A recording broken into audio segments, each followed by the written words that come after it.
Good morning po.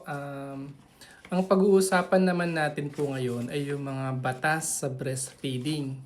Naalala niyo po nung 1986, di po ba? Meron tayong Milk Code na ang nagpasimuno nito ay si dating President Cory Aquino.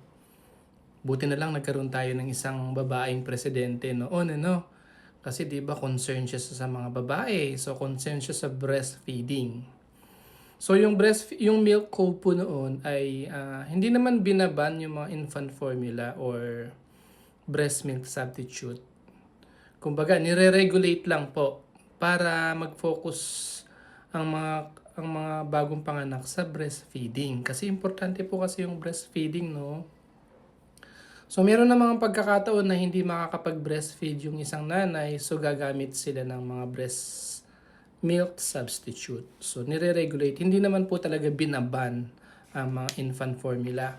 Kaya lang ban yung mga commercial. Napapansin nyo sa TV, wala kayong makikitang commercial ng infant formula. Di po ba yung gatas na mga pangbagong panganak? Bawal po yun dun sa milk code. Tapos po nung 1992, meron na naman po isang batas uli. This time, actually, mga lalaki po ang nag-collect nun sina dating Senator Angara, tapos yung Ramon Mitra, Neftali Gonzales, tapos inapprove uli ni dating President Cory Aquino yung rooming in and breastfeeding law. Yun po kasi, kailangan yung mga nanay, pagkapanganak nila, yung baby dapat itabi kagad. Napaka-importante kasi na pa yung baby itabi kagad doon sa nanay. Di ba? Concern kasi sila yun. No? Kasi talaga naman dapat yung bagong panganak, yung nanay, bagong panganak, yung baby itabi kagad sa nanay para mag-breastfeeding kagad. Kasi importante po talaga yun. Tapos naman, nung 2009,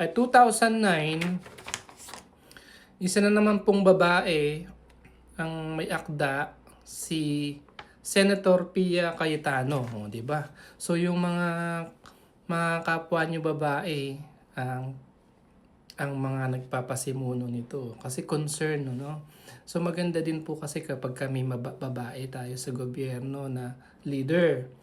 Yun pong Expanded Breastfeeding Promotion Act of 2009. Ayun po.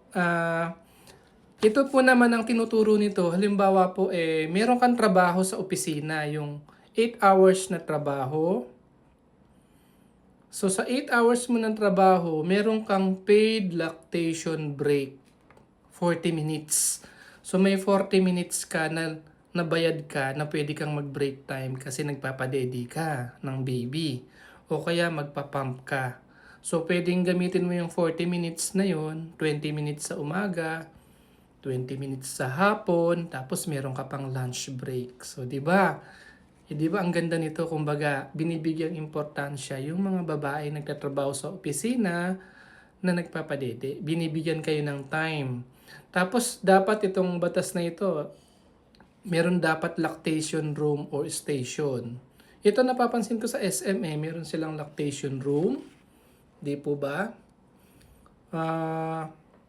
Dapat yung lactation room malapit dun sa mga nagpapadede, may fridge or refrigerator, may saksakan ng kuryente, private, malinis, at hindi nasa tabi ng toilet. Tapos dapat merong chair and comfortable chair, di po ba? Tapos bawal pa rin dun na mag-promote ng mga infant formula or breast milk substitute. So itong mga batas po na ito, na inapprove din ng mga babae. Cory Aquino, Senator Pia Cayetano, kasi concern, no? Mga kapwa babae concern sila sa breastfeeding. Yan po, yung mga batas na yan, ang may mga nagpasimuno din mga babae para sa inyo mga babae na nagbe-breastfeeding. Yun lang po yung aking share ngayong umaga. Thank you po for watching and listening.